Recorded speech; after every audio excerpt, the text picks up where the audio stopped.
আসসালামু আলাইকুম। আয়াতুম কুকিংয়ে আপনাদের জানাই সকলকে স্বাগতম। আমি আজ বানিয়ে দেখাবো রাখি স্পেশাল হাফ লিটার দুধ দিয়ে 1 কেজি রসমালাইয়ের রেসিপি, যেটি খেতে হবে একদম দোকানের মতন পারফেক্ট, স্পঞ্জি, নরম, তুলতুলে আর মুখে দিলেই মিলিয়ে যাবে। এটি বানানো খুবই সহজ, বাড়িতে থাকা উপকরণ দিয়ে বানিয়ে নিতে পারবেন একদম সহজে, আর 100% গ্যারান্টি পারফেক্ট হবেই হবে। তবে কিছু টিপস অ্যান্ড ট্রিক্স থাকবে, অবশ্যই আপনাদেরকে ফলো করতে হবে, যার জন্য পুরো রেসিপিটি দেখার জন্য অনুরোধ জানাই। আর রেসিপিটি ভালো লাগলে লাইক, কমেন্ট, শেয়ার করে যাবেন। আর যারা আমার চ্যানেলে নতুন, চ্যানেলটিকে সাবস্ক্রাইব করে পাশে থাকার জন্য অনুরোধ জানাই। তবে চলো বেশি কথা না বলে শুরু করা যাক। প্রথমে আমি একটি পাতিল বসিয়ে নিয়েছি। পাতিলের মধ্যে 2 থেকে 3 টেবিল চামচ পরিমাণ প্রথমে পানি দিয়ে দিচ্ছি, তারপর দিয়ে দেবো হাফ লিটার পরিমাণ দুধ। এখানে আমি প্যাকেটের দুধ নিয়েছি, তবে আপনারা গরুর বা মোষের দুধ নিয়ে নিতে পারেন, তবে ফুল প্যাক নিলে বেশি ভালো হয় রেসিপিটি, যাতে ছানাটা ভালোভাবে ওঠে। তাই এখানে ফুল প্যাক মিল্ক নেওয়ার চেষ্টা করবেন। এবার দুধটা ভালোভাবে জাল করে নিতে হবে, একটি বলক আসা পর্যন্ত জাল করে নেব। আমি প্রথমে পানিটা এই জন্য দিয়েছিলাম যাতে দুধটা নিচেই না লেগে যায় বা নিচেই বসে না যায়, তাই এখানে দুধ দেওয়ার আগে আমি পানিটা ব্যবহার করেছিলাম। এবার এখানে দেখো, কথা বলতে বলতে দুধটা সুন্দরভাবে বলক ফুটে এসেছে। এই পর্যায়ে আমি গ্যাসের ফ্লেমটা বন্ধ করে দেব।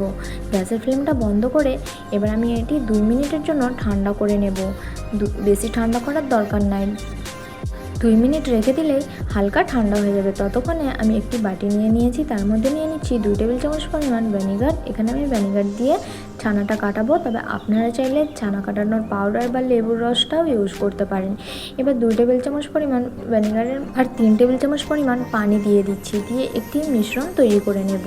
এবার অন্যদিকে দুধটাও ঠান্ডা হয়ে এসেছে। এবার আমি দুধের মধ্যে একটু একটু করে ওই মিশ্রণটা দেব আর ছানা কাটিয়ে নেব। একদম আলতো হাতে ছানাটা কাটাতে হবে, চামচটা বেশি নাড়ানো যাবে না, তাহলে ছানাটা পারফেক্ট হবে না বা পারফেক্টভাবে ছানাটা তৈরি হবে না। তাই আলতো হাতে এটিকে তৈরি করতে হবে। এখানে আমি ভিডিওটা ফাস্ট করে দিয়েছি, তাই আপনাদেরকে হয়তো মনে হচ্ছে যে আমি অনেকটা ফাস্ট ছানাটা কাটাচ্ছি, কিন্তু সেরকম কিছুটাই না, আমি ভিডিওটা জাস্ট ফাস্ট করে দিয়েছি।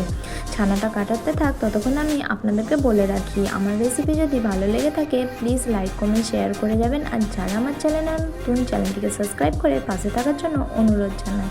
প্রত্যেকে তো আমার রেসিপি দেখছো, কিন্তু কেউ লাইক সাবস্ক্রাইব করছো না। প্লিজ একটি লাইক আর সাবস্ক্রাইব করে যাও। একটি লাইক সাবস্ক্রাইবের হয়তো আপনাদের কাছে কোনো মূল্য নাই বা কোনো দাম নাই, কিন্তু আমাদের মতন যারা ভিডিও বানায় তাদের জন্য একটি লাইক আর সাবস্ক্রাইব অনেকটাই মনে ইচ্ছা বা আগ্রহ জাগিয়ে তোলে ভিডিও বানাবার জন্য। তাই অনুরোধ জানাই, ভিডিওটি ভালো লাগলে লাইক সাবস্ক্রাইব করে যাবেন। দেখো, আপনাদের সাথে কথা বলতে বলতে আমার ছানাটাও খুব সুন্দরভাবে কেটে গেছে। এবার আমি একটি স্ট্রেনারের মধ্যে রুমাল দিয়ে দিয়েছি আর ছানাটা সুন্দরভাবে ছেঁকে তুলে নেব। এখানে আমার রেসিপি যারা প্রত্যেকে দেখো, প্রত্যেকেই জানো আমি এই রুমালের মধ্যে যখনই ছানা কাটাই এই রুমালের মধ্যেই তৈরি করি, তাই এই রুমালের মধ্যেই আমি ছানাটা তৈরি করে নিচ্ছি। এইভাবে করে পানিটা সম্পূর্ণ ঝরিয়ে নিতে হবে।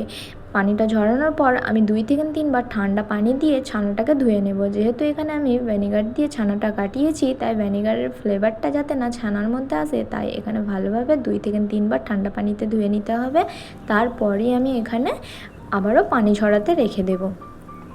পানি ঝরাতে আমি 10 থেকে 15 মিনিটের জন্য রেখে দেব, যাতে সুন্দরভাবে শুকনো করে পানিটা ঝরিয়ে যায়। আর টাইট করে মুখটা বেঁধে দিতে হবে। আপনারা চাইলে ওপরে একটা কোনো ভারী জিনিসও রেখে দিতে পারেন, যাতে তাড়াতাড়ি ছানার মধ্যে থেকে পানিটা ঝরে যায়। এটা ততক্ষণ ছানার পানিটা ঝরতে থাক। অন্যদিকে আমি রসমালাইয়ের জন্য মালাইটা তৈরি করে নেব। তার জন্য একটি কড়ার মধ্যে আবারও নিয়ে নিচ্ছি হাফ লিটার পরিমাণ দুধ। এই হাফ লিটার দুধটাকে এবার আমি জাল করে নেব। তার আগে আমি দিয়ে দিচ্ছি হাফ কাপ পরিমাণ চিনি। এখানে আপনারা যেই পরিমাণে মিষ্টি খেতে পছন্দ করেন সেই পরিমাণে এখানে চিনিটা কমিয়ে বা বাড়িয়ে নিতে পারেন। আমার প্রথমে এই দুধটা জাল দিয়ে নিয়েছিলাম, তাই এখন আর আলাদা করে কোনো রকম জাল দিইনি। এর মধ্যে ডাইরেক্ট চিনি দিয়ে দিচ্ছি। চিনি দেওয়ার পর দিয়ে দিচ্ছি 2 টেবিল চামচ পরিমাণ গুঁড়ো দুধ। তবে গুঁড়ো দুধটা অপশনাল, আপনারা চাইলে স্কিপও করতে পারেন। গুঁড়ো দুধটা দেওয়ার কারণে দুধটা তাড়াতাড়ি ঘন হয়ে আসে আর এর ফ্লেভারটাও খুব সুন্দর উঠে আসে, আর এটি রসমালাইটা খেতেও খুব সুন্দর লাগে।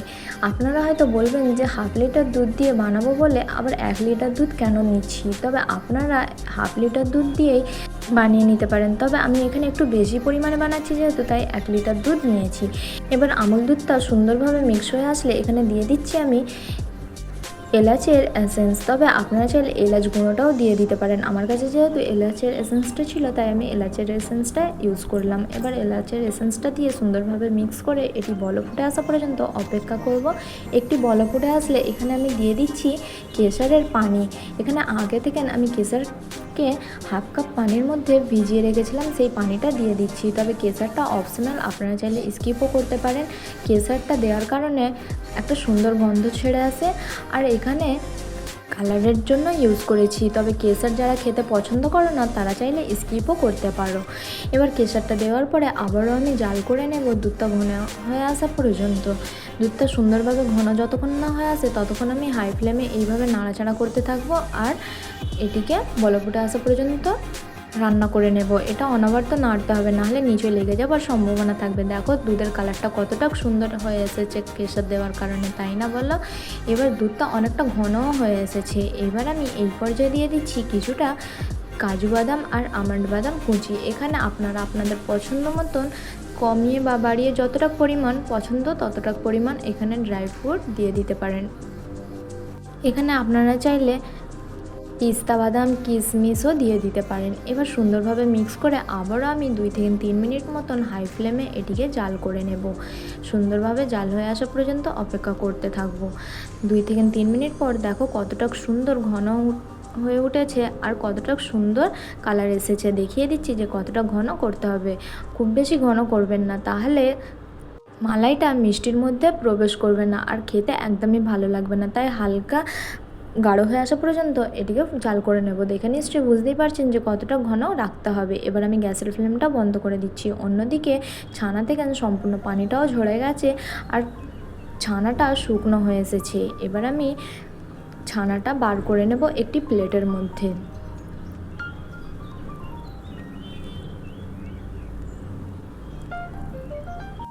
এবার একটি প্লেটের মধ্যে আমি তুলে নিচ্ছি এই ছানাটাকে।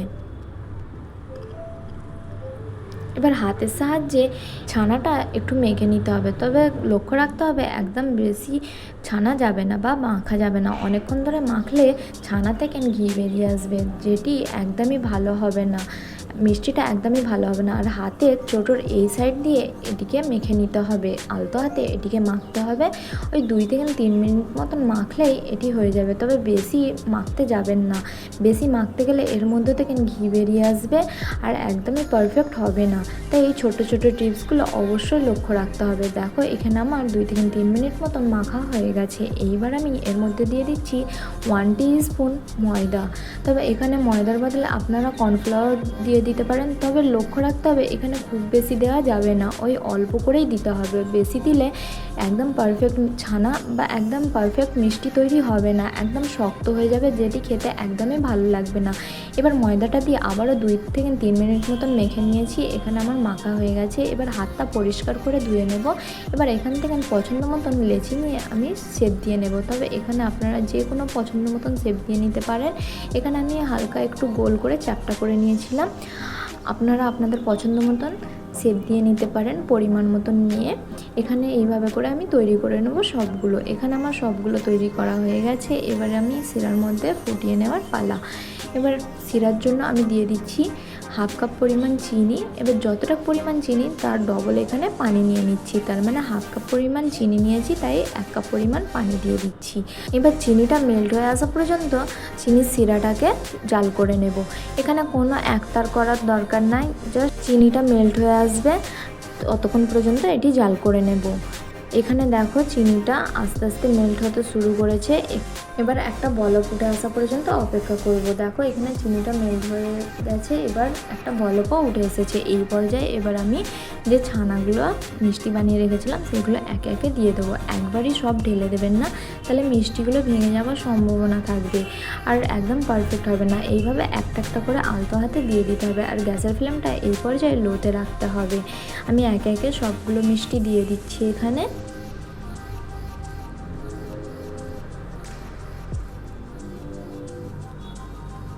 এবার এখানে সবগুলো মিষ্টি দেওয়ার পরে আমি গ্যাসের ফ্লেমটা লো টু হাইতে রেখে ঢাকা দিয়ে জাল করে নেব 5 মিনিটের জন্য। 5 মিনিট পর খুলে দেখে নেব যে পারফেক্ট হয়েছে কিনা বা ভেঙে যাচ্ছে কিনা। আমি মাঝে একবার খুলে দেখে নিয়েছিলাম 5 মিনিট পর আবার 5 মিনিটের জন্য ঢাকা দিয়ে আবারও জাল করে নিয়েছিলাম। দেখো 10 মিনিট পর কতটা সুন্দরভাবে ফুটে এসেছে আর কত বড় বড় হয়ে এসেছে, তাই না? ঢাকা দেওয়ার কারণে দুই দিক থেকে নিয়ে সুন্দরভাবে এটি জাল হয়ে থাকে বা ভালোভাবে ফুটে পানিটা এর মধ্যে থেকে ভিতরটাও সিদ্ধ হয়ে যায়। তাই ঢাকা দিয়ে এটি জাল করার চেষ্টা করবেন। আবারও আমি এই পাল্টে নিয়ে আবারও ঢাকা দিয়ে 5 মিনিটের জন্য জাল করে নেব। মোট 10 মিনিট এখানে হাই ফ্লেমে জাল করে নিতে হবে। 10 মিনিট পর এটি আমার তৈরি হয়ে গেছে। কি করে বুঝবেন যে পারফেক্ট হয়েছে কি না? তার জন্য আমি একটি বোলের মধ্যে ঠান্ডা পানি নিয়ে নিয়েছি। ঠান্ডা পানির মধ্যে রসগোল্লাগুলো দিয়ে দিচ্ছি। দেখো দেওয়ার সাথে সাথেই নিচেই বসে যাচ্ছে বা ওপরে কোনোভাবেই ভাসছে না, নিচেই বসে যাচ্ছে। তখনই ভাবতে হবে যে এটা পারফেক্ট হয়ে গেছে। এভাবে করে আমি সবগুলো রসমালাই দিয়ে দিচ্ছি। দেখো এখানে সবগুলো রসমালাই নিচেই বসে গেছে, একদমই ওপরে ভেসে উঠছে না। এইভাবে ঠান্ডা পানিতে আমি 5 থেকে 6 মিনিট মতন রেখে দেবো। রসমালাইগুলো ঠান্ডাও হয়ে যাবে, চুষেও যাবে না বা এটি ছোটও হয়ে যাবে না। দেখে নিশ্চয়ই বুঝতেই পারছো যে কতটা নরম আর স্পঞ্জি তুলোর মতন তৈরি হয়েছে। 5 মিনিট পর এবার আমি পানি থেকে তুলে নিচ্ছি আর হাতের সাহায্যে আলতো হাতে এটিকে পেয়ে পানি বার করে নিচ্ছি। তবে সম্পূর্ণ পানি বার করার চেষ্টা করবেন না, যেহেতু এটি অনেকটাই নরম তুলতুলে আর স্পঞ্জি, ভেঙে যাওয়ার সম্ভাবনা থাকবে। আলতো হাতে একদম অল্প করেই পানিটা বার করার চেষ্টা করবেন যতটা পারা যায়। এবার এখানে সবগুলো পানি বার করা হয়ে গেছে। এবার আমি মালাইয়ের মধ্যে দিয়ে দিচ্ছি। দেখো কতটা সুন্দর আর কতটা লোভনীয় তৈরি হয়েছে, তাই না? আমি একটি কন্টেনার বা মিষ্টির দোকানে যে কন্টেনারে করে দেয় সেই কন্টেনারের মধ্যে এটিকে রেখেছি। তবে আপনারা চাইলে যে কোনো বোল বা যে কোনো বাটির মধ্যে এটিকে রেখে দিতে পারেন। আমি মিষ্টি দোকানের লুক দেওয়ার জন্য তাই মিষ্টি দোকানের কন্টেনারে স্টোর করে রাখছি। দেখো একটি কেটেও দেখিয়ে দিচ্ছি যে কতটা নরম আর স্পঞ্জি তুলোর মতন তৈরি হয়েছে। দেখে কতটা লোভনীয় লাগছে, তাই না বলো? কেমন হয়েছে রেসিপিটি অবশ্যই জানাতে ভুলবেন না। ভালো লাগলে লাইক কমেন্ট শেয়ার করে যাবেন। আর যারা আমার চ্যানেলে নতুন, চ্যানেলটিকে সাবস্ক্রাইব করে পাশে থাকার জন্য অনুরোধ জানাই। আল্লাহ হাফেজ। আবার দেখা হচ্ছে নেক্সট রেসিপিতে।